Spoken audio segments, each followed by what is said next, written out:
Without wasting any time, let us welcome our honorable panelists for the fourth symposium. Mr. Gopi Ganesalingam, Vice President of Tech Ecosystem and Globalization TEG at the Malaysian Digital Economy Corporation Berhad. Mr. Yong Kai Ping, the CEO of Selangor Information Technology and Digital Economy Corporation. Mr. Shamsul Izhan Abdul Majid, the Chief Technology and Innovation Officer at the Malaysian Communications and Multimedia Commission. And our moderator for today is Professor Dr. VGR Chandran Anandalaki Govindaraju, Associate Professor at the Department of Developmental Studies in the Faculty of Economics and Administration, University of Malaya. The title for our fourth symposium is Digitalization of the Economy, Embracing Changes and Transformation. Now we would like to pass the floor to them. Please welcome our honorable panelists on moderator.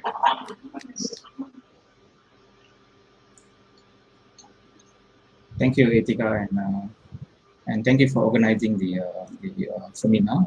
I think it's a great seminar for us to debate on the new era of digitalization in this context. And first of all, let me welcome all the participants for the Malaysian University Economic Conference, which is organized by Faculty of Economics and Administration. The topic of this today's symposium 4 is on digitalization of the economy, embracing changes and also transformation. And the objective of having this is to basically discuss about digital transformation of the economy, which is accelerated by the pandemic, the COVID-19, and in the ways in which we can assist community and also businesses in terms of embracing the new norm that we have now, and how do we elevate innovation and also competitiveness, at the same time offering jobs and also being more competitive to transform the economy as a whole for Malaysia. We are fortunate to have great speakers today who are directly involved in the digitalization process and also in terms of taking initiative on the government part. And let me first introduce them briefly before we engage in discussion in taking this further in the context of Malaysia. We have first Mr. Gopi Ganesalingam, who is the Vice President of Tech Ecosystem Globalization at the MDAC. This is the government agency which are tasked to champion and lead Malaysia in terms of digital transformation. And at MDAC, I think Mr. Gopi is in the liner as the champion to champion the talented tech entrepreneurs and also disruptors while also growing, connecting these companies to be visually visible in the global arena. Yeah. And our second panelist is Mr. Yong Kai Ping, who is the Chief Executive Officer of Selangor Information Technology and Digital Economy Corporation, SEDIC. SEDIC is the Selangor government's agencies which is established to drive digital transformation of Selangor, and they are trying to position themselves to be the ASEAN digital hub in that context. And our third panelist is Mr. Shamsul Izhan Abdul Majid, who is currently the Chief Technology Innovation Officer in MCMC, who are in charge of strategizing the technology innovation vision, which can be executed to improve the growth and also position Malaysia in the technological frontier. Without further ado, let me start off with some general questions to three of the panelists. We can go in the order of Mr. Gopi, Mr. Yong, and Mr. Shamsul. So the general question is basically to set the stage for discussion today in terms of digitalization and so forth. So the first question is, how are we progressing in the digitalization effort? And number two is, what are the effort and initiative that your respective organization are putting in place in order for us to embrace this digitalization effort? And number three is, how could the public in general and also students in particular benefit out of these initiatives? Mr. Gopi, the floor is yours. Probably you can start off with some insights on these three questions.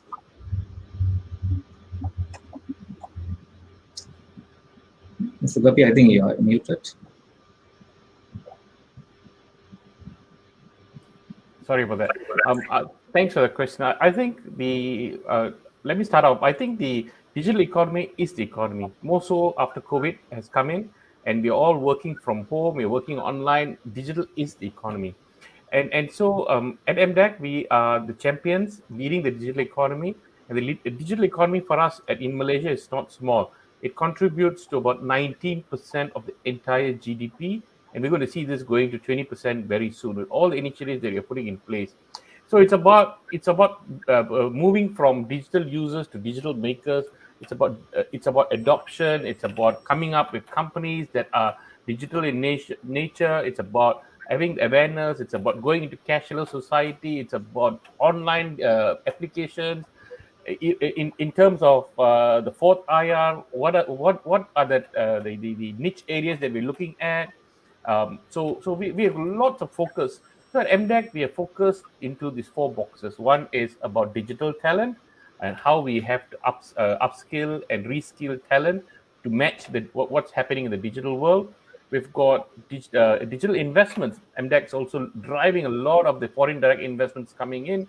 And right now, the kind of foreign direct investments that's coming in, digital investment that's coming in, is very different from what we saw 20 years ago, 25 years ago. We had all these big, huge contact centers, business services centers like Dell and HP and HSBC, all having huge number of jobs here. And that's going to continue, but I think that you're going to see a lot more of the new companies like the Zooms of the world that are going to come in here with different sort of expectation, with very niche skill sets needed. So how do we then bring these kind of investments in? So that's another division that MDAC is focused on.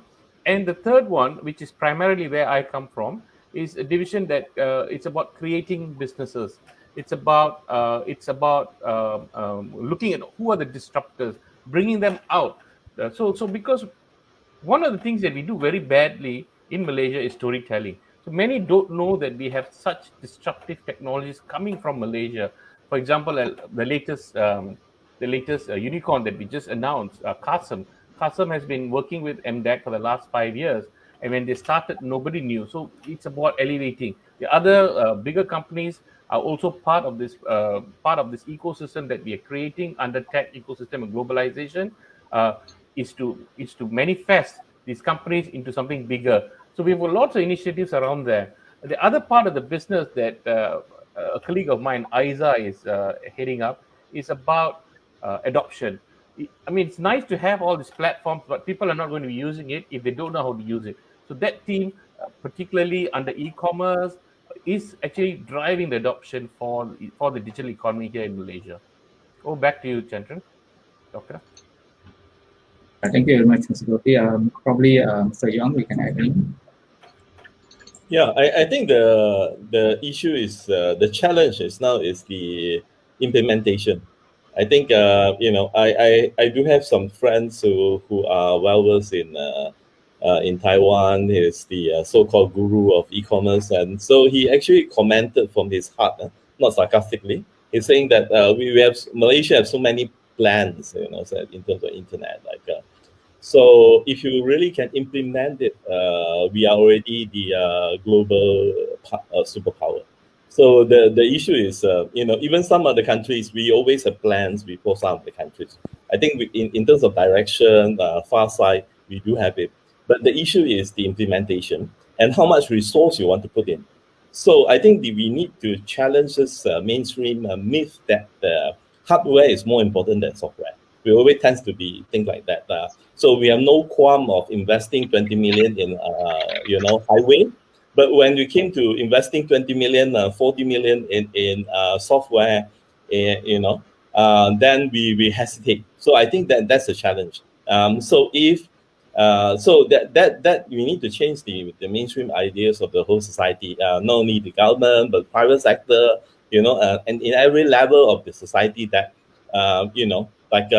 internet is human rights. So you need to, if you think that you're willing to spend so much money in terms of COVID because you want to save lives and stuff like that, vaccination, right? So why don't you put in same resource to make sure that everyone has the high-speed internet, data center, accessibility of it, and then opportunity to learn about digital economy and stuff like that. When we talk about, I think we came back to the My Digital Roadmap, we want to accelerate 875,000 SMEs, right, to adopt e-commerce, right? So it's a good plan actually. So but then we need everyone to put in the resource, not only the central government, state government, every level, but also our companies, our private sectors, our education, institution, how much resource, time, and have they put in to achieve this target? So let's say, for example, we have the top 500 KLSE, company. How do we encourage them, or in some way mandatorily, encourage them to actually put in at least 5% of their, revenue into startups, R&D, digital economy.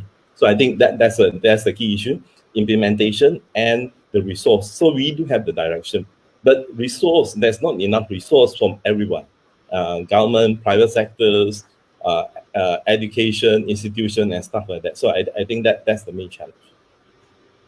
Right, thank you very much. I think we are getting to the discussion, debate on implementation, which has been very much pressing for Malaysia in that context. Probably Mr. Shamsul can add in terms of regulatory requirements and other things which are important in terms of moving forward to digitalization efforts. Mr. Shamsul? Yeah. Thank you for the invitation for me to be here, and very much welcome the opportunity to share what MCMC is doing in the space of digitization. I would start by emphasizing that digitization or digitalization or digital transformation basically starts with people first. I always use the mantra of PPT, not PowerPoint, but people, process, and technology. Technology is the easiest one. It's something like a plug and play. You can buy the same technology in Malaysia, Singapore, Norway, or anywhere else. However, when it's implemented differently, we get different results. So perhaps I would start first by what we do in MCMC. We are not only the regulator for telecommunication, broadcasting, postal and courier, and also digital signature, but we are also involved in industry development. How do we spur more usage and modernization of these industries? But we start first with internal. Internal means that not just MCMC, but also the biggest employer of the country, which is the government. The government itself, federal or state, needs to have the urgency, and it's all about, in my opinion, execution speed. By having execution speed, by having the agility of the mindset and the workforce that comes from the first P, the people, then you can really execute the tools that you can purchase easily these days, software as a service, infra as a service, and all that. On top of that, it's also the ability to question the processes that are in place for us to define what would be a better process in the future. For example, internet banking versus digital banking, counter service versus online service. If nobody questions the counter service, then there will never be an online service. So it is about having the PPT in a picture. So coming from MCMC, we obviously want to make sure that the licensees under telecommunication, broadcasting, e-commerce, all that, they do their best in terms of profitability, coverage, service level.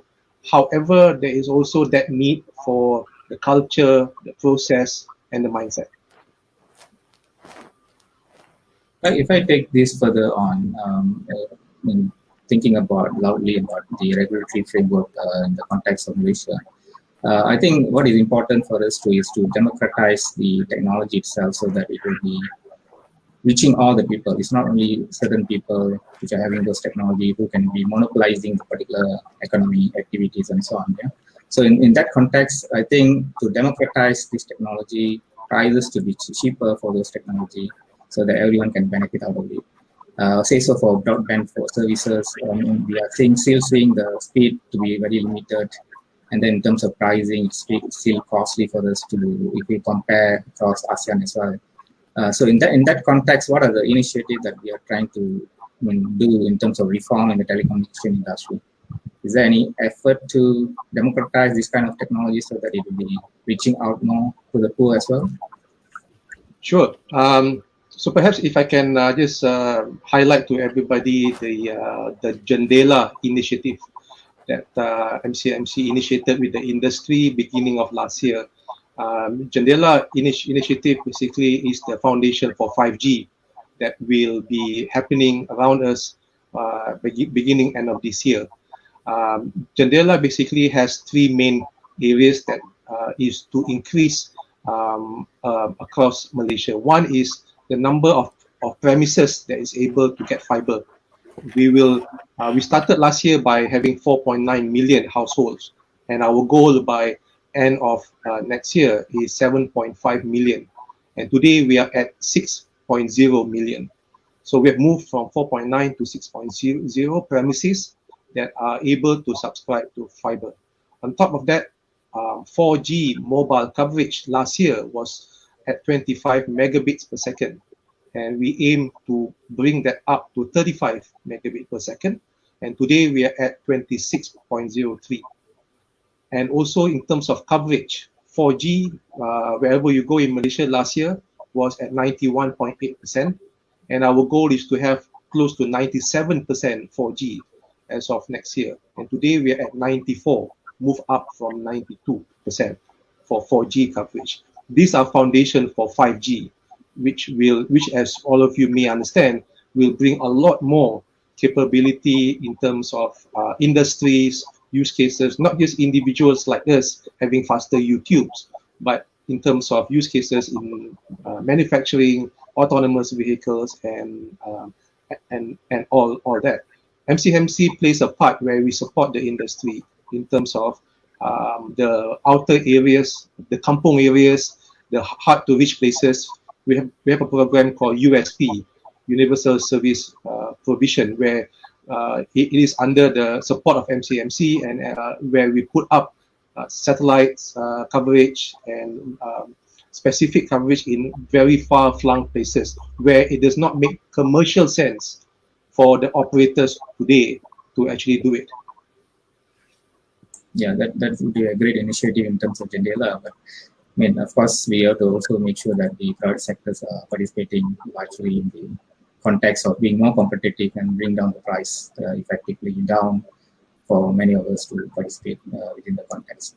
Going back to Mr. Gopi and Mr. Wong, you are involved in startups and other things. So what are the challenges that we are facing currently in terms of moving forward to create startups in the tech industry, for instance? Sure. Can I go first? Yeah, sure. Because I want to add on to what my colleague Sam has said from MCMC, because it is important what MCMC has just said. It's very, very important. And Jendela is something that is so critical for the digital economy.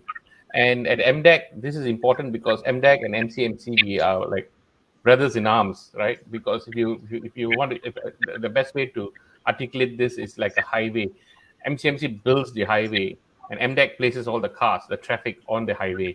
So if the highway is not strong enough, you will have a traffic jam, right? So that is amazing that the way it was articulated just now by MCMC. So we are creating the content for Jendela, and we have got tailwind. We've got tailwind in the sense that ASEAN is one of the fastest growing internet economies in the world. By 2025, it's going to touch $300 billion US dollars. So it's not a small economy; it's a huge economy. And Malaysia, if positioned very, very well, and that's what we are doing within ASEAN. So Malaysia is not the market; ASEAN is the market. Our content will be all over ASEAN to start with before it goes global. So MDEC has come up with two different initiatives. One is our tagline now is Malaysia, Heart of Digital ASEAN, to take a position in ASEAN. And we have every reason why we should position this, because if you really look at Malaysia within ASEAN, we've got 5 airlines with us. So connectivity is not a problem. We've got 5 airlines that are where KL is home. So connectivity, we've got 1,700 flights anywhere in ASEAN per week.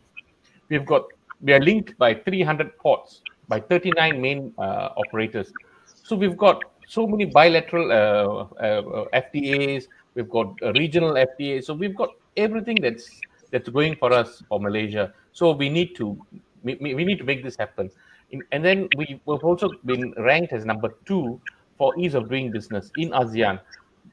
So MDEX trying to push the Malaysia Heart of Digital ASEAN tagline and making sure that Malaysia takes a position in ASEAN. Then if you talk about implementation, and we all spoke about implementation just now, it's about the My Digital initiative. That is the implementation. And My Digital initiative, it is not something that the government is doing. It is about the government, the private sector, and the rakyat. All three trying to get the implementation done. So My Digital blueprint is made up of 6 trusts. It's about cutting across. It's about cutting across with the entire 3 divisions of people, and it's about implementation. So I think My Digital is going to be the blueprint and the barometer on how we implement the digital technology. Thank you, Mr. Gopi. Mr. Wong, do you have anything to add?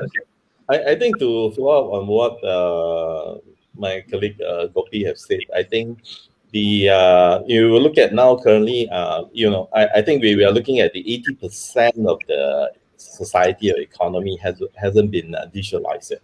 So we are looking at 20% only. So there's a huge market out there. And of course, we need very good, broadband services, fiber optic services to fully digitalize the 80% of the society, so that they can, work on e-commerce, startup, SME digitalization. So over there. And also as to follow up on what Gopi says, Malaysia as a gateway to the ASEAN. Of course, on Selangor standpoint, we wanted to localize that sort of globalization kind of. Selangor also play a role as the gateway to ASEAN as well. So if we came to Malaysia, Selangor is a easier choice, obvious choice. But the challenge is, how do we tell the story? I agree what Gopi is saying. We are not very good at telling the story. I have a vivid example that last year, before the COVID, the lockdown in San Francisco, we were in February. We were in San Francisco, visiting some of the startups, VCs, tech companies in Silicon Valley. So from our interaction with a number of VCs, that actually Malaysia startup is on the same par with the US startup. We are sometimes we actually perform better, but the issue is that we were not there. We are not telling our story, so people don't know about us. And then on the other hand, you find out that there's many Eastern Europe startups and India startup were there. They were camping at Silicon Valley. Stay in Airbnb, a few people crammed together, staying there for a few months. Because in Silicon Valley, you have this culture. People want to help you pay it forward. So-called salad bar culture, that if you meet somebody, so then you talk about your projects or you pitch over there, then maybe you can find a new CTO, a new partners, and then you can form another new startup over there. So that is that kind of environment. So if you were there at the center of the world, which is the mecca of digital economy, and then then you have opportunity to able to raise fund, getting your technology supported, better tech person coming on board, and then implement in not only in your country but also globally. So the challenge is that. Because of lack of resource and stuff like that, we have stopped all this moonshot project. We think that this is a moonshot project, right? But however, this is very crucial, because for our talent to be seen, you need to assist them to be able to put them on the map, right? So you look at the Eastern Europe, the India startup, they themselves went there. So I think we need to assist our kind of young and upcoming startup to be able to reach out. I think that's very crucial.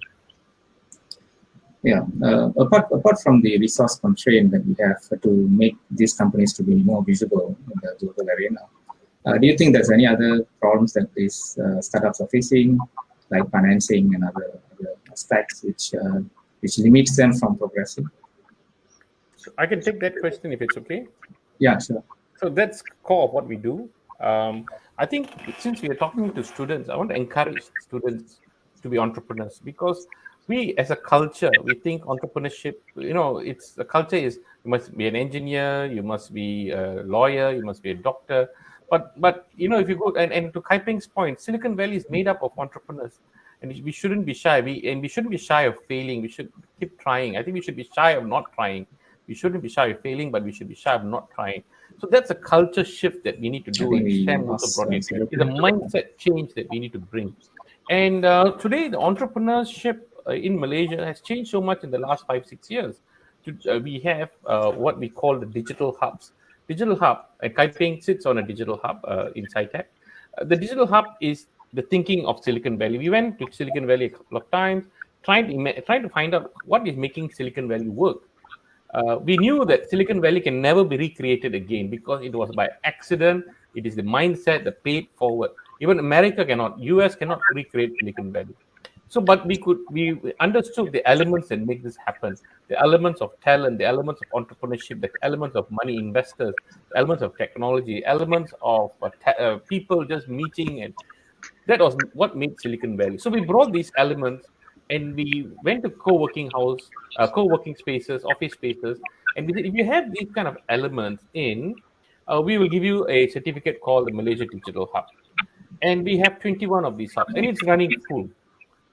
We began to, before the COVID, we wanted to have digital hubs in Penang, Ipoh, Johor, Malacca, Kota Kinabalu, and Kuching. Right now, we have just opened Penang, but because of COVID, we really can't. But these digital hubs have become the honeypot for entrepreneurship. They have become the honeypot for talent. They've become the honeypot for networking. And so we want to spread this. So to answer your question, Dr. Chandran, is, yeah, these are initiatives that we are putting in place that is changing the ecosystem, that is changing the adoption, that is hopefully changing the mindset, because Forbes just released an article that in the next 5 years, there will be 40,000 types of new jobs coming in. Types, not 40,000 jobs, but 40,000 types of new jobs coming in. We don't even know what kind of jobs these are.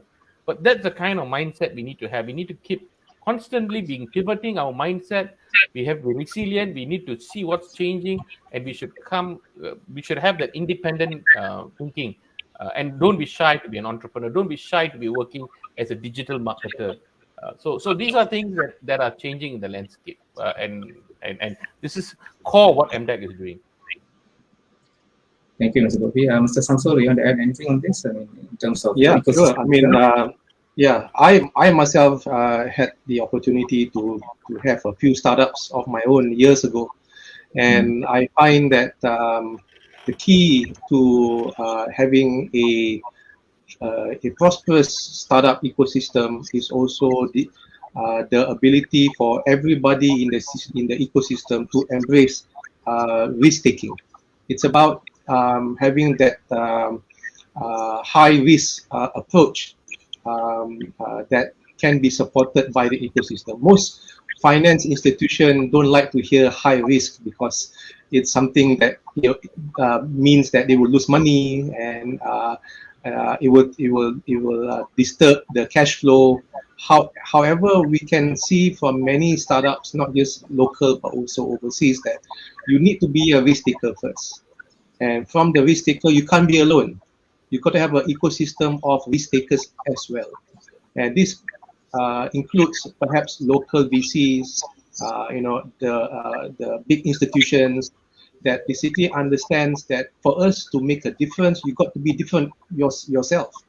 You've got to have the stomach that you can fail, but you should fail quickly. You should learn from your failure.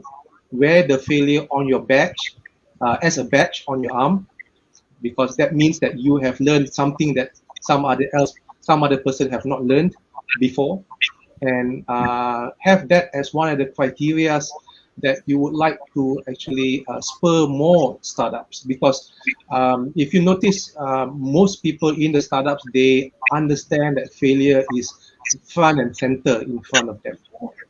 Those in corporations don't understand that. For them, failure means I will lose my job from a corporate world point of view. However, to a startup, the job is just a journey to realization of the dreams of having that startup in the first place. So that realization often is about solving society issues, being a billionaire, making a mark on the ecosystem, and all these are very risk-taker kind of attitudes. So when you are surrounded by those who are not risk-takers, and you are a risk-taker, you don't want to be in that space. You go to another place where people would discuss further on the risk that is in front of you, break it down into smaller parts in many ways, from a financial point of view, business model point of view, execution point of view, break the risk down in smaller parts and win over them one at a time. And you might lose some, you might win some, and those lose or those loss becomes a badge of honor that you would wear on your arm. Yeah, great. I think maybe Mr. Wong can share his experience in CIDEC about. Chandra, I think what our experience in CIDEC is that our accelerator program are quite different from others because we are not incubation period. We wanted somebody to come in with MVP, minimum viable products, so that go through our acceleration process, so that they will be able to ready for investment. So this is what we do, and then we would able to bridge them doing the bridging works to some of the state agencies. So they are not on a test bed, but they, to really to try out to implement their startup in certain areas. So we are working with 4 or 5 startups already with a state agency. We will review it later when things are firmed up. So they are implementing it in terms of fintech, in terms of agrotech, and smart city technology. These are we're looking at the post-COVID scenario. They're looking at at the vaccination rate of 25%, we will be maybe in 2 or 3 months' time we'll be reaching 50%, and things may be back into normal. So, but then you will look at the globally. All those countries who have been loosen up their lockdown and everything, US, China have seen tremendous growth of economy and also digital economy. So so it is how we took advantage of this 80% of the society that haven't been digitalized yet, haven't been enjoying this digital economy. How do we digitalize them faster? And startup play a role. So we have 3 groups of target audience in CIDEC. E-commerce merchants, startups, and then SME, traditional SME. So we work with the e-commerce merchants through our Selangor e-Bazaar campaign, which we have reached a tremendous success, working with the platform of Shopee and Lazada. Through voucher campaign, we actually onboard almost 800,000 merchants. And they have created almost 140 million sales, and then almost 3 billion ripple effect towards the economy. So you can show that actually it is in tandem with the growth of e-commerce of 30% in the first quarter of this year. So with the statistics from the Jabatan Statistik Negara, so that shows the growth, and then you can see that our obviously the e-wallet, digital banks are in high demands, because I think that previously before the COVID, we were saying that only 7% of the people are using the digital payment, but now it may actually overtake cash, maybe up to 15%, 20%, in tandem with the growth of e-commerce. So there are lots more opportunity now. So we used to think about that e-commerce is dominated by Shopee, Lazada. We think about, there's only Grab in terms of delivery business and stuff like that. But then you can see new players are coming out. So I think the challenge is that, we should come up with more startups actually to trying to challenge, to disrupt the market, because our market there's no limit to our market. So it's only 20%. What you look at it, Grab, Shopee, Lazada only dominate 20%. There are still 80% out there. So we need more and more companies, even the conglomerate to work together with the startups to invest in this 80%. Is up for grab. As Jeff Bezos says, your profit are my opportunity. So, so we need to have that kind of daring spirit, So I have seen, so I think the important thing is that, like my colleague Sam has said, that, dare to fail. And then we need to have more resources. I am always against this notion that we need to consolidate everything under one agency, one company, and stuff like that. Because the market is huge. So the when you talk about consolidation, because you're not putting in enough resource, then you want to consolidate. So what we need to do is to have an ecosystem, to have as many player as possible. The more the merrier, because everyone will find their niche. For example, if we are in Selangor, obviously e-commerce, SME digitalization is our core. If I'm in Sabah, for example, tourism is something that my startup should be focused on, because that is where the attraction, the lookability, specialty are. So we can develop much more over there. So I think the challenge is now to encourage our guys. Don't be afraid of the big guys. There's still a lot more opportunity. And then dare to, join as many programs as possible, courses as possible, and then, prepare to come up to pitch, and then, talk to people, getting more help and support to reach out. I think the challenge now is that Malaysians generally are quite shy. It's like they have a lot of things in their heart that pendam, but they dare not voice up. Only when under such an encouragement, then they start to speak up. So we need to have this spirit, try to reach out to people, and then asking for help, asking for support. That's okay. So then we would practice this culture of pay it forward, just like in Silicon Valley, so that we can then you will see growth support over there. Yeah, I think I have a comment to make on that one. Can I? Yeah. Sure. Okay. Yeah. So my colleague Kai Ping has said something very beautiful. It's disruption and pay it forward. Don't be shy. I think these are fundamental traits that students should understand. Today, disruption is the order of the day, right? COVID disrupting, and then we are disrupting. Everything is changing, and it's happening at a speed we have never seen before. And even if you take Uber disrupted the taxis, right? But Grab disrupted Uber here. So disruption can disrupt the disrupted also, right? So we got a kid disrupting, and paid forward. It's my honor and my privilege to say that the entrepreneurs that we have in Malaysia, because they have all changed. The tech entrepreneurs are all on the paid forward. They are becoming mentors for free. They are organizing sessions, the salad bar, but we don't have salad bar. We have teh tarik sessions, and so these are nice to see and nice to emulate the good things that Silicon Valley is teaching us. And so we are seeing these sort of entrepreneurship thriving in this our ecosystem. So I just wanted to say it out there and encourage the students to know that this is happening.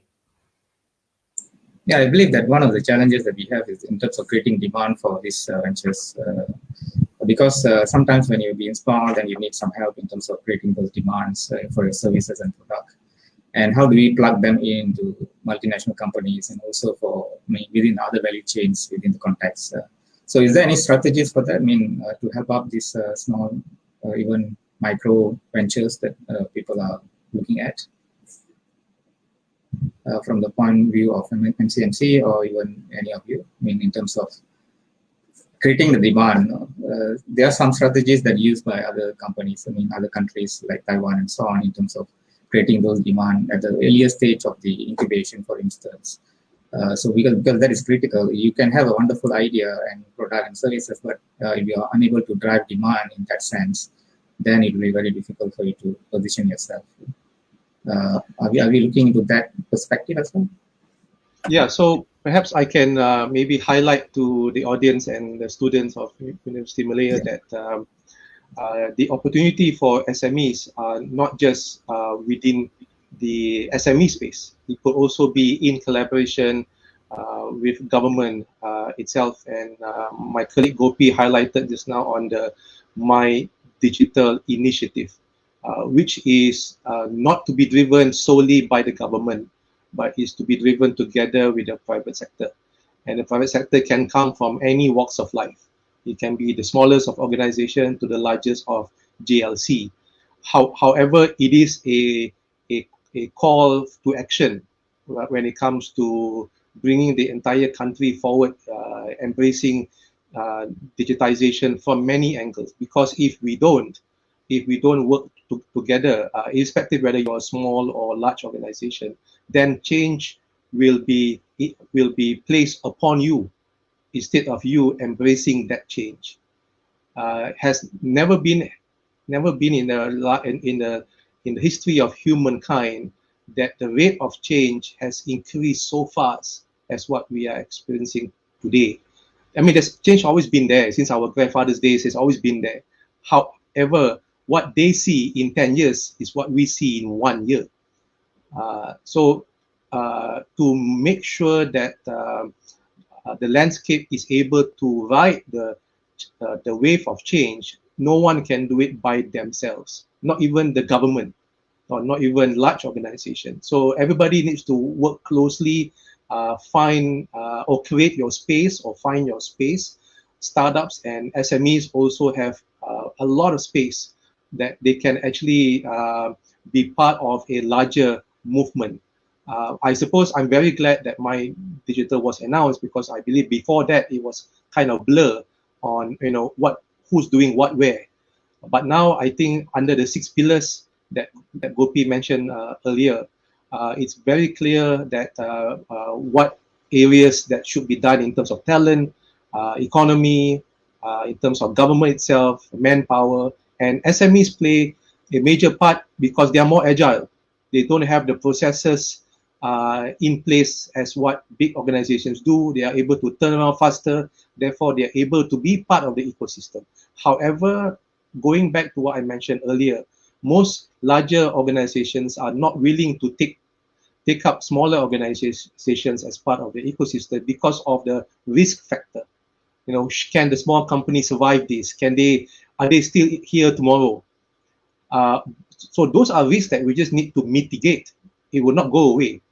However, we can mitigate together instead of having it just in the minds of the CEOs or the startups or the SMEs. It can be mitigated together with a larger ecosystem.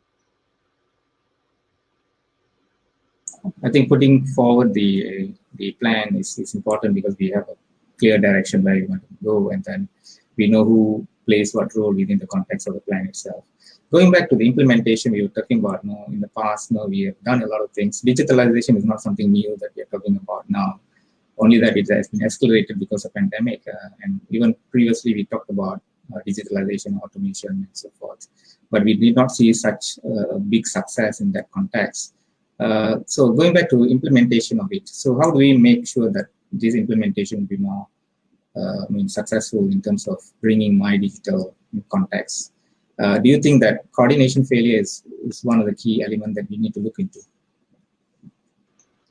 Okay. The word coordination is easier said than done, because it's like 4 of us meeting at the football field and trying to figure out, can we win the game or not? So if we can coordinate, however, to make sure that we can win, we must practice. Meaning that we must practice on a few set pieces, and also be able to understand what are the weaknesses between the four of us. So I would say one area that can be enhanced in the ecosystem is not just the coordination part, but the leadership part. Because between the 4 of us, if we are in a soccer team, football team, there must be 1 captain. It cannot be 4 captains, because otherwise the game cannot be played. So therefore, one missing part of any coordination is a clear leader.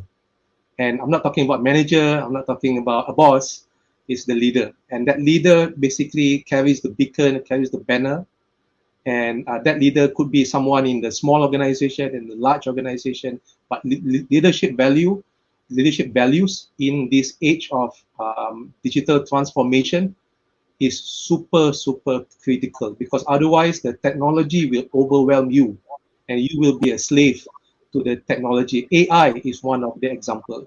If you do not have leadership in AI will be your boss.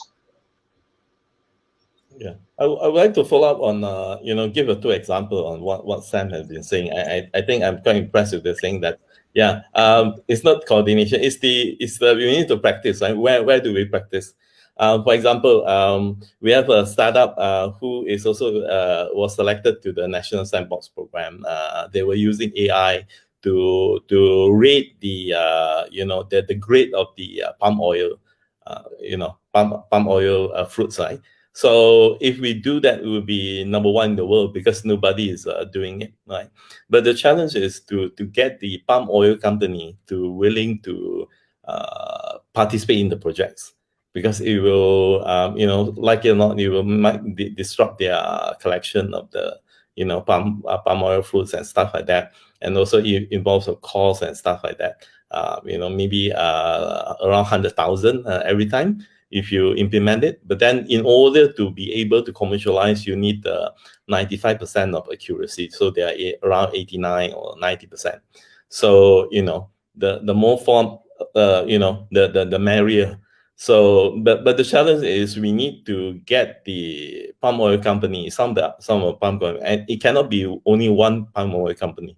It has to be across the field to participate in that program. So, it is not the boss, top boss's CEO. It is where the plantation, manager who were willing to assist. So I think that is a challenge that we need to implement, right? So I think that is also an issue, that where can we get participation immediately, so that all this startup who has the opportunity may have the funding, but they need not only test bed, but now they need at least a bigger field to actually to prove their technology, to able to commercialize it. For example, we're also working with one of the P2P agencies who are working with the farmers. So they were trying to apply P2P lending, and actually at the end of the day they were supplying the whole suits of accounting technology to the farmers. So we work with them, we get them with the state agriculture agency, and then they need to get to a Pasar Borong, Selangor, to actually implement it, and getting all the the sellers, the farmers and the merchants over there to apply to the same accounting system, so that they will be able to measure and then apply the P2P lending across that farm. So across that Pasar Borong. So I think that is the difficulties of getting that kind of practice being done over there. You may have this major policy, everyone is agreeable on agencies and implementation, but then how do you trickle down to get everyone to support it? Because this is something that extra may disrupt your daily life. Everyone need to make a step forward to facilitate this process. However, it is ongoing. This two startup working with us, but then I would say that it takes a few months, to really implement it, maybe 6 months or stuff like that. So if we can get everybody consensus that this is the major things that we should do, and then we should be able to reduce it, the whole process of communication, bureaucracy, and everything to immediately, so that we will be able, then all these startup would be able to have their proof case, and then rolling up to the the society as soon as possible. Yeah, great. I know that it's not easy for us to coordinate all the stakeholders within the context of the ecosystem, because it involves numerous effort, and we have to have the right incentive system within the context of the ecosystem itself. May I add something to what Yeah, Kai yeah. Ping and Sam have said? I think fantastic. I think I like Sam's analogy of it being a football game.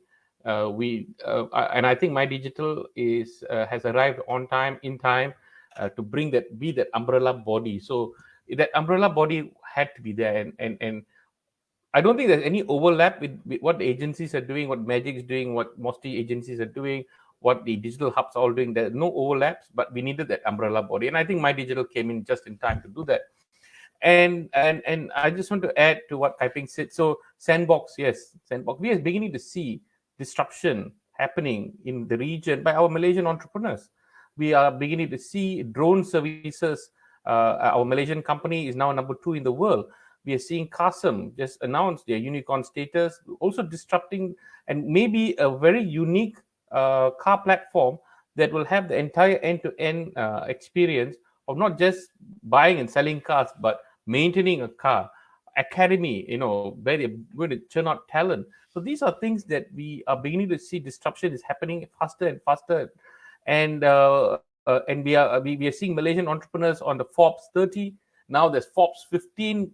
We need to push our guys. Entrepreneurship is about thinking differently, taking risks, calculated risks, not being shy, to try new ideas. And everything that you see can be disrupted. So that's the thinking that we're trying to do. And these agencies and the My Digital blueprint is helping bring it to focus. And hopefully from there, we tell better stories because we are now focused. I'll give you an example. When we went into lockdown, March 18th, 2020, there was a loud cry from the industry, startups particularly. They needed money, no money. And then we realized, my God, all the startups have got no money, not more than 1 month, 2 months at the max. And MDEC, through the help of all our ecosystem players, including SIDEC and MCMC, we threw out a challenge just overnight. We did a Google form and said, guys, if you need money, come and talk to us. And then we threw out another Google form to all the VCs. So within 3 days, we got 200 startups asking us for money. And we had 102 VCs who connected with us. So, of course, MDEC doesn't have money to give. We don't invest. But we brought these two parties together. In the last 18 months of MCO, we have raised more than 100 million US by sitting at home and coordinating all this. So it can be done. It can be challenged. It's challenging, yes, but it can be done. The mindset has to change. So these are things that I thank the industry for. I thank the VCs for acting very fast to save our startups from collapsing. Yeah, that's a great example, Mr. Gopi, because coordinating and facilitating this transaction is very, very important. That's what the institution has to play a kind of proactive role in terms of bringing all the stakeholders together and then making it happen. I think that is a great job that your partner and MTech have done. Going back to the digitalization effort itself, we know that digitalization helps improve productivity and other things. But there are two waves which are coming very strongly globally. One is, of course, the technology itself. And number two is about sustainability.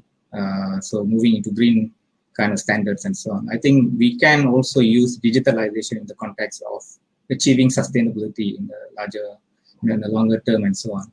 So are we kind of working together with other ministries who are involved in environmental standards and other things, sustainability issues? Are we bringing this together in order to coordinate this at a larger extent? So perhaps if I can take this question. Sure. One angle of sustainability would be the e-commerce items that we receive at our front doors when we buy online. So all of us believe that the companies behind the scenes, the companies that deliver the packages to your doorsteps, we all believe that they should be making tons of money, because the orders online are, they are just booming, and the number of packages year on year that's being sent to doorsteps is about 25% more than last year, year on year. However, from an MCMC perspective, as the regulator of that industry, we see something that is not healthy as well. It is not sustainable from a revenue and profit per company. As they have to deliver more, their margin or profit is getting less. So that would not be a good sign, especially if those organizations are Malaysian organizations where they have to employ more motorcycles, more courier riders to deliver more items, but their profits getting less and less and less. So hence why one of the things that MCMC just released recently is the Plan Accelerator Courier Negara or package, and this aims towards getting that equilibrium sustainability factor when it comes to the physical part of the digital economy, especially on the courier component. So and it also brings about the need for further digitization within the courier players. For example, there's a lot of aspects where it is still very manual, very much brick and mortar style of doing things. Hence the cost factor keeps on going up as the profit factor keeps on going lower in the face of higher revenue. So that does not make sense, especially from a business point of view. I suppose another area of sustainability is the carbon footprint that all of us are, I suppose, are guilty of.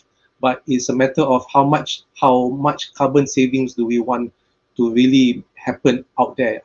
And it's not just about using diesel versus electric, but it's also carbon in terms of the processes that we are all here doing today versus the more simplified processes. Therefore, lesser time, lesser fuel, lesser TNB usage that can be achieved. And this is where the benefit of digitization and digital transformation can really be embraced by the ecosystem.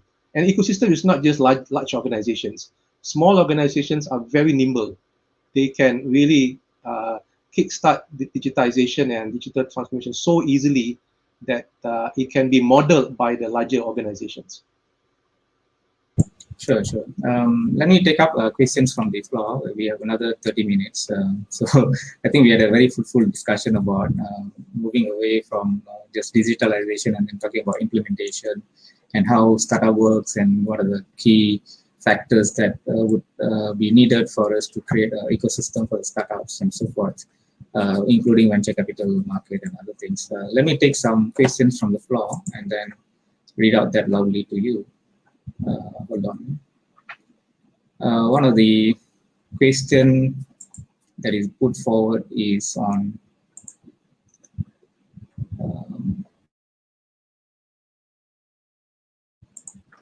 hold on, please. So the first question is about the gap between rural and city in terms of internet connection and digitalization process seems to be big. What are the challenges? Any of you can take this question. Is the gap between the kind of digital gap between rural and urban areas in terms of internet connectivity. What challenges do we have and what can we do about that? So I suppose MCMC can take up this question first, and maybe my other colleagues can chip in. Yes, we have a difference between what connectivity is happening in the urban areas versus the rural areas. Hence why in Malaysia, if you are a telecommunication provider, part of the license that you have is your contribution of your revenue to a fund called the Universal Service Provision Fund, USP. And this fund basically helps deployment of telecommunication in areas that is not commercially viable. So commercially viable means that, you know, perhaps in an area where there's only 2 houses, 8 people, but the cost to build a telco infra is ringgit 1 million, but the revenue could be only 100 ringgit every month. So all these telcos are commercial organizations, some are public listed, so therefore they have to make sure that when they deploy in their commercial areas, they deploy comprehensively. But at the same time, in those rural areas where it does not make sense for them to perform that activity, MCMC steps in, and we then perform a USP on their behalf. On top of that, we also deploy about 900 Pusat Internet Community (PIK), and these are centers where typically they are in the rural areas and manned by 1 or 2 people, and they have 25 megabit connection times 900 scattered all over Malaysia. And this is where if the commercial service that you obtain is not good enough, you can always walk into a PIK to perform your digital economy transaction, or even in the future may even benefit from more government to citizen services. Thank you very much, Mr. Shamsul. Let me take up the second question. I think we have a lot of student audience within the context of this symposium, and the question is, how can the university student involve in initiative that you're putting forward? How can they be involved in this digitalization process as a student? Is there any opportunity in that context? Maybe I can take that from an MDAC perspective. Yeah. Maybe I saw Kai Ping moving from Kai Ping is add-on. I know you deal with a lot of students as well. I think we have a lot of initiatives, a lot of ideas exchange. We've got initiatives around startups. Wannabe startups come to participate. So I would tell the students that MDAC is very active on social media. So follow us on Twitter, follow us on Instagram, follow us on TikTok, follow us on LinkedIn, and most of us are also on social media, exchanging ideas and all that. So I think the easiest way to get in is to just follow us. Yeah, follow me as well. So I have also created a lot of ideas and a dialogue. So easiest way is to follow us on social media. And typing for you.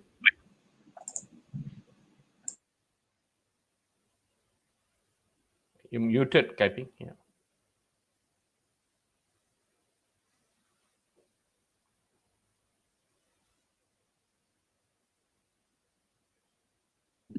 Okay, sorry about that. I think the we have a lot of programs in CDAC. Just follow, yes, just like Gopi said, follow our Facebook site, CDAC.my and CDAC.com.my, our website. I would encourage all the students to join us at our CDAC TV. We have put up all our e-commerce classes, startup classes, and also pitch, for the last 5 years. So we have more than 100 plus TV with full video and also PowerPoint. It's all up there. So CDAC TV, you can search in YouTube as well. It looks like a Netflix style design of it. Okay, so it's easy to if you want to learn about all the e-commerce and stuff like that. And also we have constantly we have our e-commerce class. It's all FOC on Facebook. It happens yesterday, the 5th class. So it will continue for the next 2 months. You can join us, and our startup program as well. So we always do live on our Facebook and our website as well. So it's all there. I think they can also participate in our future Selangor Accelerator program. We just launched it last week. So the next batch will be next year, but we'll have a pitch at Selangor competition again in October this year, right? Okay. And on the other hand, I would like to address the first questions. Like I have vivid example of how the the rurals and the urban gaps can be overcome. I give some of the facts that we have encountered in SIDAC is that you like it or not, PJ is still the center of e-commerce. From our data, 50% of the e-commerce merchants are still in PJ. And another challenge is that we find out, because we were in Shah Alam, so that if you're looking for jobs, you're looking for recruitment, right? There's a hidden line between Subang. So a lot of people who live on the west side, they won't cross Subang. Okay, so from Ampang and the rest, the maximum they go with Subang. So they won't go cross Subang to come to work at Shah Alam.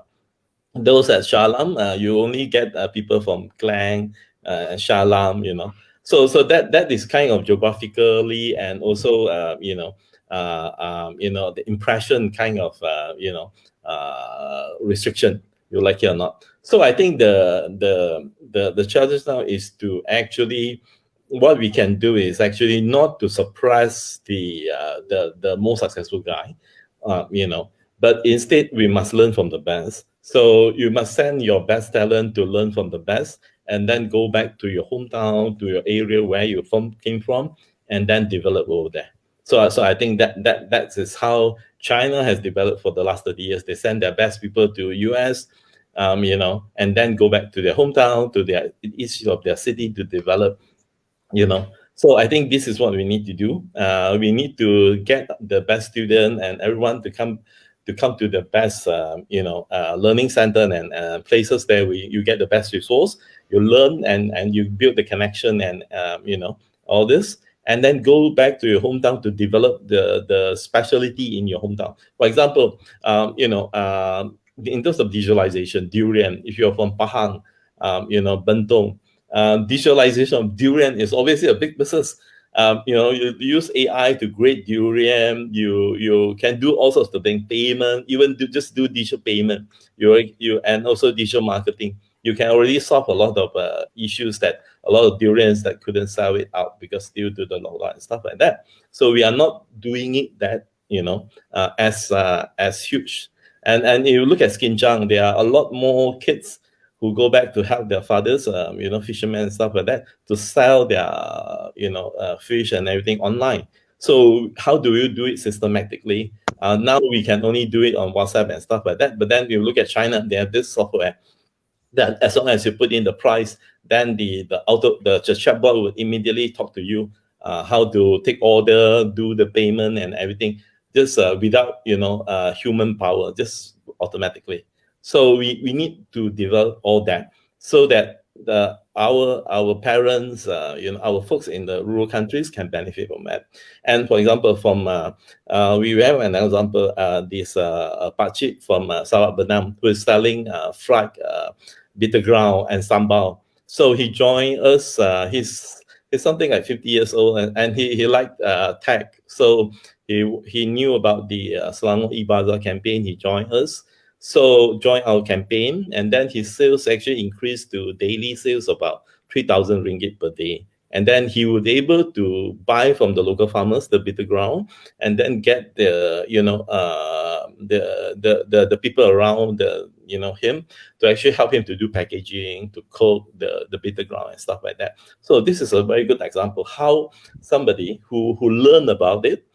So he is actually a vivid follower of CDEC Facebook and CDEC TV as well. So, and then he came to attend our classes, and then he's from Sabah Benam. Then he go back, and then he do it, he finds something to do, some specialty in Sabah Benam, the ground sambal. And then he really sell it and join our campaign. So we need this kind of entrepreneurship spirit. And then, learning, I think is important. To learn and then go back to your hometown, the rural areas to apply. So there's so much to do. Right?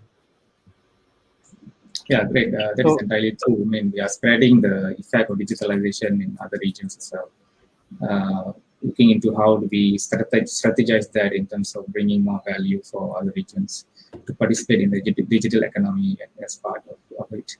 Like even in Taiwan, we had what we call as one province, one industry in that context. Which they have used that as a strategy to move forward the regions so that you don't see disparity between states, for instance, in terms of income and also in terms of earning of the society as it is. Let me take up one more question. If I may add on that question. Yeah, I think it's a very interesting question in terms of what could students do with regards to digitization. And I suppose my advice is, yes, follow MDEC, follow CDEC, follow MCMC.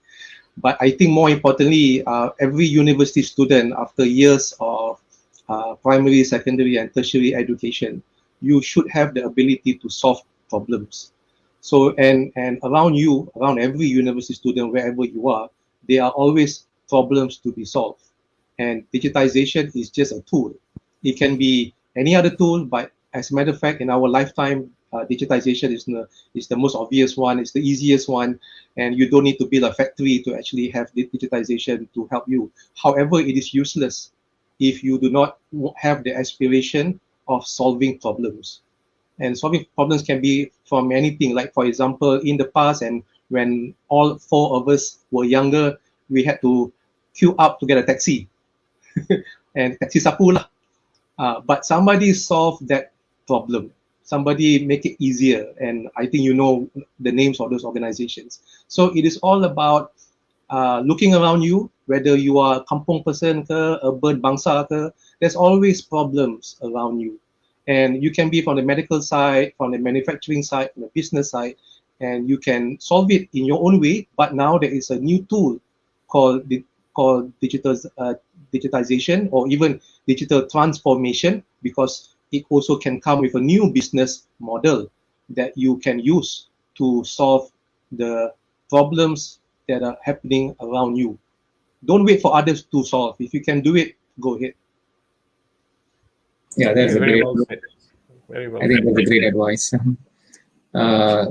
Trying to identify problems and then trying to solve that and coming up with solutions so that you can kind of providing those solutions to the people who are having problems. Yeah. The other question that I get from the floor is about what are the plans for SMEs in terms of them involving in digital market and digitalization effort. What is the take-up rate currently, and then are we seeing challenges in terms of SMEs embracing this digital technology? Probably each of you can give your insights on this. Yeah, maybe I'll go first. Oh, no, Kai Ping, you go first. You go first. Yeah, because we were involved in this Selangor SME digital matching grant. We still are in the middle of phase 2 of dispersing the 5 million grant, and then offering 5 vertical e-commerce, digital marketing, payment gateway, and cloud accounting and HR. So I think the challenge we face is actually the response is good, but then when it came to implementation, application implementation, the challenge is that there's lack of knowledge about which sector they should start first. Yeah, if you want to digitalize your business, there's a long process, right? So which one you should start first, and then what's the determination of the top management? So there's something new, because when we're talking about SME, we're talking about those middle-aged management, traditional industry, factory, may not be factory, but maybe small factories, those less than 3 million and turnover per year. So that this is a burden for them. So you need to advise them, you need to talk to them, you need to handhold them so that they would start to implement, and then when they felt the fruits of it, you have a cloud accounting so that you can send out your invoice anytime, anywhere, as much as you like, and then you'll be able to do your payroll system, which is 15 minutes to the income tax and everything. So just as soon as possible. So when you felt that, then you want to further digitalize your business. So at the end of the day, you'll be able to use data to understand your business. What is the opportunity, what have I'm lacking in, what is the areas that I could improve, because the data would tell you all the lots more of the truth on the ground, right? So the challenge is, how do we move all of them towards this, because they were used to be on the paper, even the maximum, a lot of the even big companies actually just continue to use Excel only. So they still make a lot of money from Excel. So how do we move them out of their comfort zone to adopt something new? And then when you start to use a new digital tools, you get quite cranky and not used to it and stuff like that. And then you get the whole office need to move on. So we are talking about 50 or less than 100 people kind of organization. So and also the other challenge is beside the top management, the other one is the lack of talents. So you want the somebody in the middle age to learn something new is quite challenging. So how do we get the new talents in? And there's a lack of talent in the market. So I think this is where the students can play a role. Students who have even how to organize a Zoom meeting is something is a struggle for a lot of these SMEs. So I think the student can play a role, huge role in digitalize, become the chief technology officer, the technology, the tech guy. No need the tech guy, but actually the whole business process, how to digitalize it and quicken the whole steps. Yes, Mr. Gopi, you want to add something? Yeah, so I think it's a great question. I just want to put things in perspective. The SME or MSME, micro, small, medium enterprises, they make up of more than 90% of our country's GDP, and they are the most disrupted when the pandemic hit, right? So you see like retailers not having business. You see the eateries not having business. So all these people were disrupted. And so what MDEC has done is, so MDEC's put out some very a lot of initiatives around this. So in April, we announced the My Digital Workforce, or we call it MyBit. It's a training and hiring incentive program to boost the digital business services sectors. So, for example, how do we reskill all these guys, right? We've got the aviation side as well that went down. So the objective of the initiative was to upskill, subsidize talent, businesses, and to give salary incentives. So more than 300 of these SMEs actually took in these sectors took part, and I think we have an estimated of about 6,000 job opportunities that were created. So then we have another initiative under the digital skills, jobs and skills as well. So it's about talking about the gig economy, or what we term it as GLOW. It's about going, we're also working with MCMC on Go e-commerce. So these are initiatives that we are trying to do and put in place to save the SMEs and to move them across and narrow that digital divide. So the other few initiatives that we have to move the SMEs is PEDAS, which is a consulting center to provide folks in the rural areas with advice and skills on technology and how it can contribute to the business. So we have 32 centers in Malaysia. We have another one called e-Usahawan. This program is to support micro entrepreneurs to leap into the e-commerce platform. So between January and June of 2020, we had 42,000 entrepreneurs who were trained, and they collectively made an income of 65.4 million.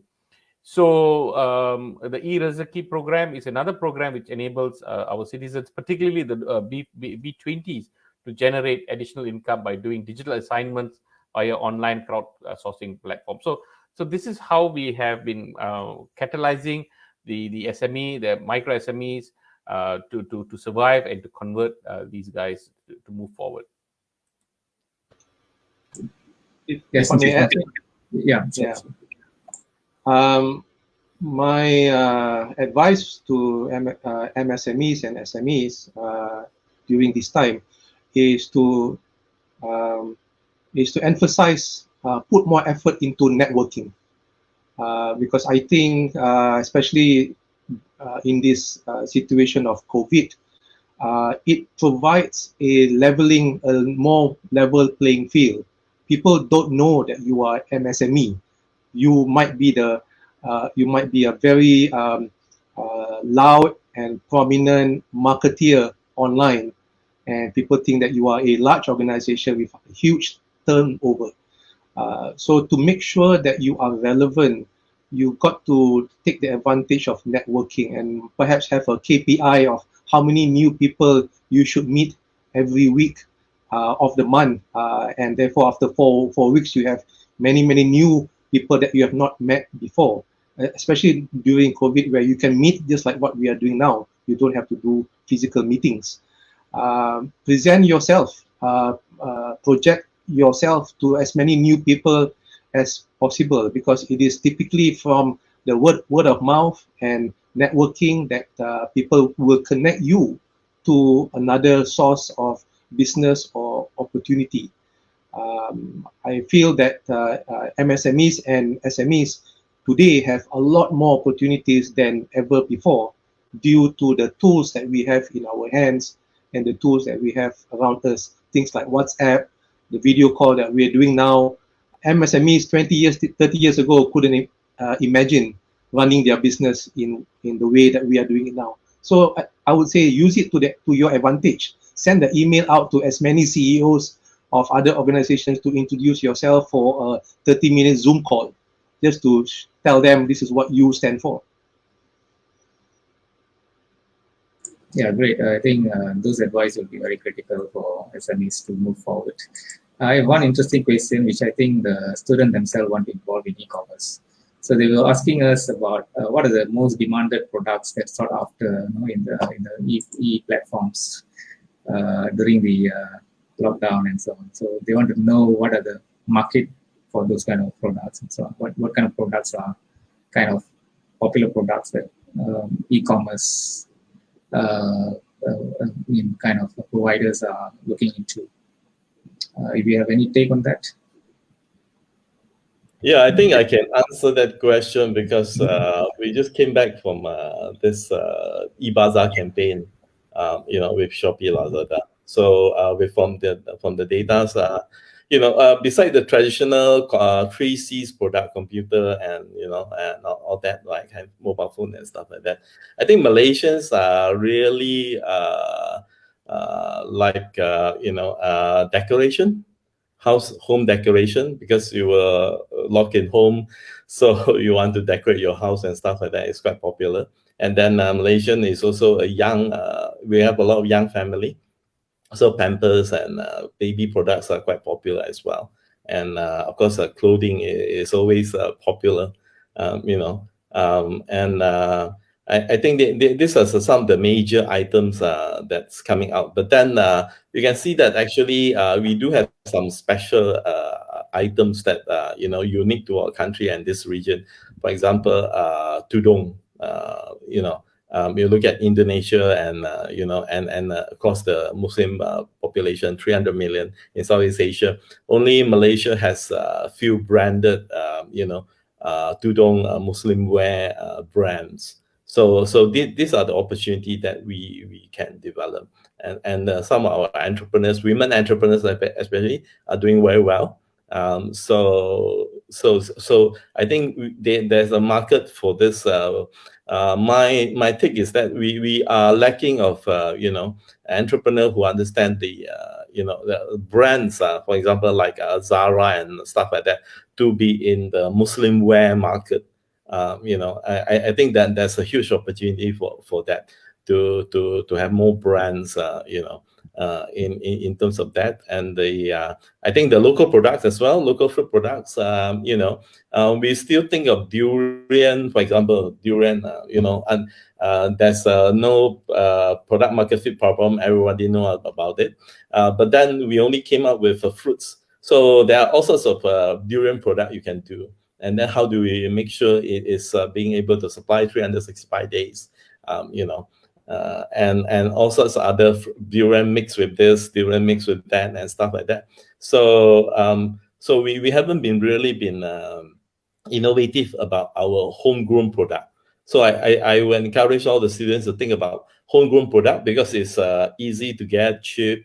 But then how do you make it a elite brand, a premium brand that then you have the margin, you'll be able to package it very well. So I think that's the challenge to entrepreneurship over there.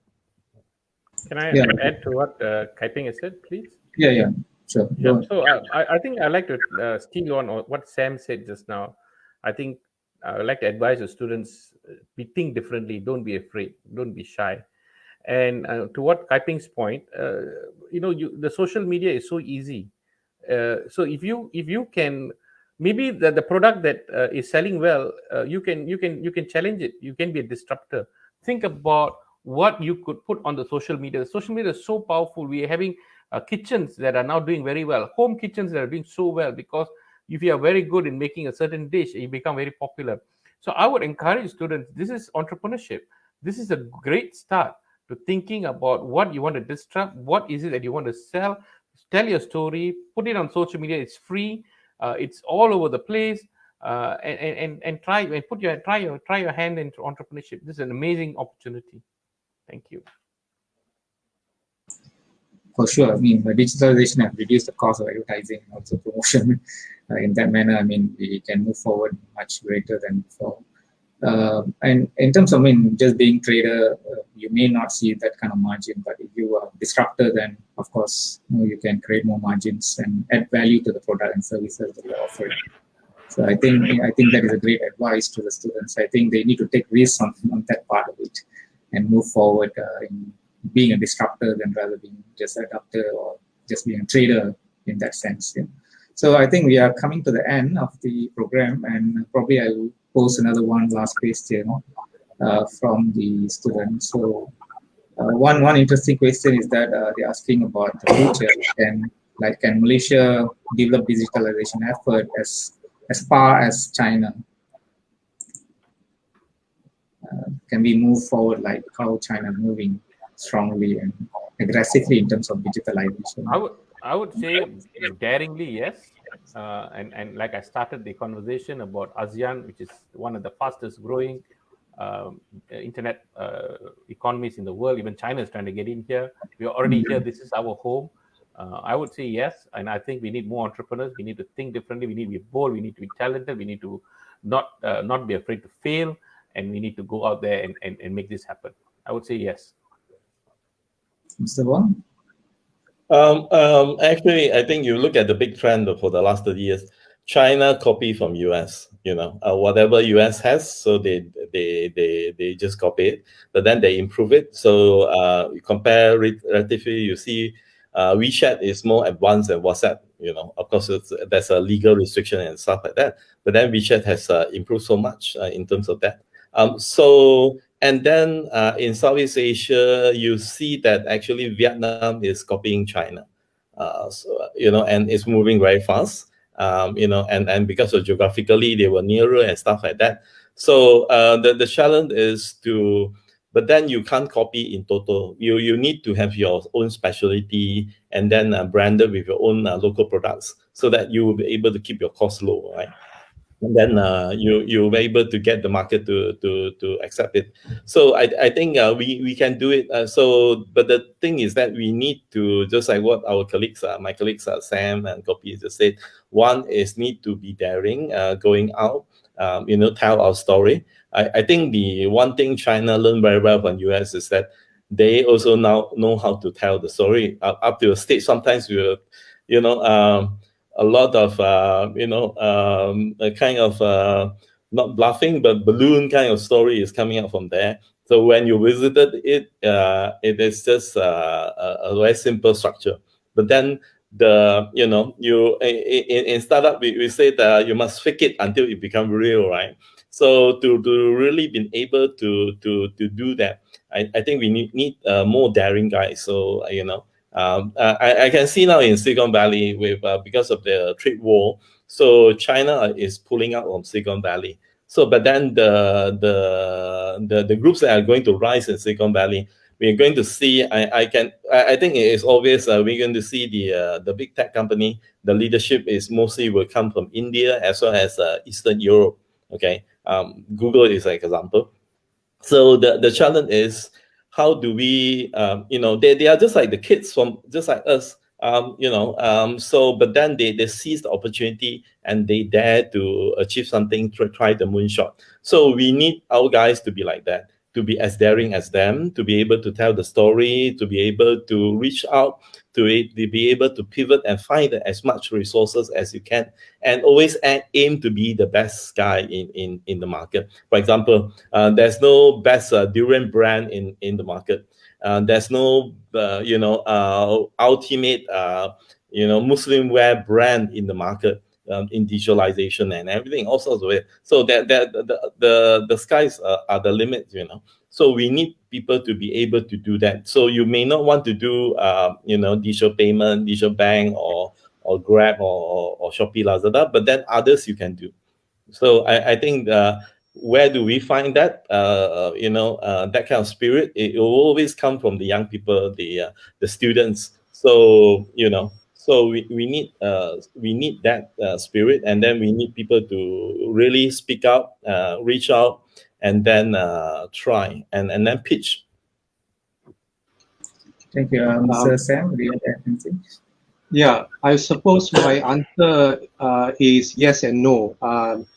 I don't think we can beat the quantity of digitization that's happening in China. So let's forget from a quantity point of view. However, in this world of hyper connectivity, it is all about personalization and quality. And therefore, we can certainly win on the quality side of digitization. But I have to emphasize on something. When it comes to quantity, we must be a leader, not in terms of end user. We can't be an end user of digitization. We've got to be the owners of the digitization, meaning that we are on top of the business model. We understand that we are the owners of the process. We understand that we are the owners of even some of the technology, if possible. Because otherwise, we will end up just doing digitization just for the sake of doing it, because everybody is doing it. But everybody else, they also have a game plan. They own the technology. They own the business model. And we're just trying to copy and paste. We shouldn't. We should actually have our own thinking about being very focused on the outcome of digitization and digital transformation. What is the outcome that we want for Malaysia and the Malaysian ecosystem, whether it's student education or etc., and make sure that it is of high quality. Because if it is of a high quality, then I would not be surprised that it would be imported into China, as opposed to us getting it from China. So there is a big silver lining behind digitization, which is ownership of digitization. Don't just simply do it. You got to make sure you have two hands on the driver's seat instead of yourself being in the passenger seat. Thank you very much. We are at the end of the program, and I personally would like to thank all of you to take the time, especially during Sunday. And it's a pleasure listening to you on your insights of how we can move forward in terms of digitalization and what are the strategies that the country has. And thank you very much. Thank you so much for that. And I hope that the audience benefited out of this discussion. Yeah. Thank you. Thank you. I'll pass it to the organizer.